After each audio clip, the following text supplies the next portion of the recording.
See, I'm here once again. This is the business for second week. By the time we resume, this topic you are seeing on the board is going to be for second week. That is the scheme of work. Pre-independent constitution, as I told you earlier, the colonial constitutions that they were used to govern the country before the emergence of Nigeria indigenous constitution. The subtopic here is Otto Richard Constitution of 1946. That is the full name, Otto Richard Constitution of 1946. And this man came after Clifford Constitution. But there was somebody that was there who was unable to put down a constitutional framework before Richard Constitution. His name is Bernard Bodilon, who was the governor of Nigeria between 1935 and 1943, who laid down the groundwork for the 1946 Constitution.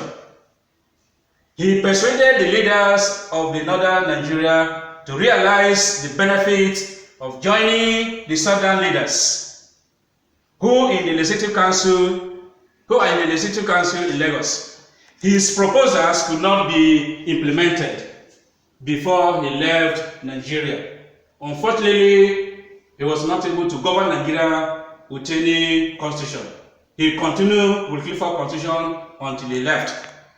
But there was laid down for Richard Constitution to build upon or to improve upon on what Clifford has done before, together with Bernard Bodilon. Otto Richard, who replaced him, continued with the work which Bernard started. I want you to note very well, it must be added that agitation by nationalists led to the idea of new constitution for Nigeria, because Nigeria were not comfortable, because they were not running an inclusive government. Nigerian government were being sidelined, were being exempted in legislating the affairs of their own matters. For that reason, I want you to look at this quickly. The main features of Clifford Constitution, of Richard Constitution, the main features of Richard Constitution of 1946. The Constitution came into power on 1st January 1947. It became effective. Though it was introduced in 1946, but came into power on 1st January 1947. Secondly, laws for the whole of Nigeria became responsible for the governor. The laws of the whole Nigeria became responsible for the governor. That means the governor has the responsibility of legislating for the whole of Nigeria. That is why we will describe him as a sole administrator.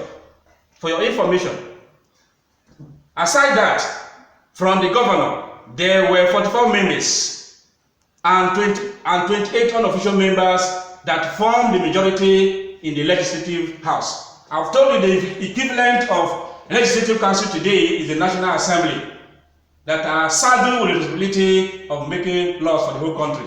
As at that time, during the time of Southern and Northern Protectorate, there was nothing like a National Assembly. What to have in place was the Legislative Council and the Executive Council.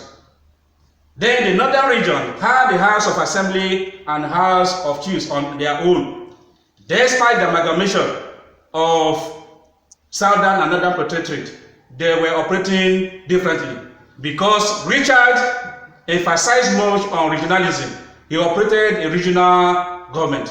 That's one thing, the lesson I want you to take home, that Richard Constitution introduced regionalism, which gives birth to divide and rule in this country. It gives birth to what? Divide and rule in this country, which has to do with the discrimination and ethnicity that is a major problem in this country today. So, Otto Richard is responsible for anything that happens in this country today as far as ethnicity is concerned, regionalism is concerned.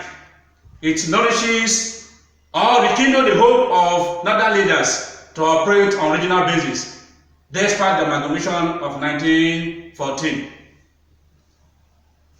As I told you earlier, you go through the major features I've told you before, that the Constitution came to power on 1st January 1947. I want to make myself very clear here. And laws for the whole of Nigeria became the responsibility of the governor, the sole administrator as at that time. Apart from the governor, there were 44 members, that is the Europeans, and 28 unofficial members, more or less in Nigeria, the blacks, Nigerians that constitute that. which are just operating as rubber stamp, form the majority in the Legislative Council. Mind you, the Legislative Council, as I told you earlier, today is the National Assembly. The Northern region had the House of Assembly and House of Chiefs on their own. Now, as we stay at home, pending when we resume, I want you to look at this critically to keep you busy. Highlight the major features of Richard Constitution of 1946, and B, what necessitated the amalgamation of Southern and Northern Protectorate. You can reach me through this number, through the school WhatsApp or my email, 08035870188. Thank you very much and God bless you.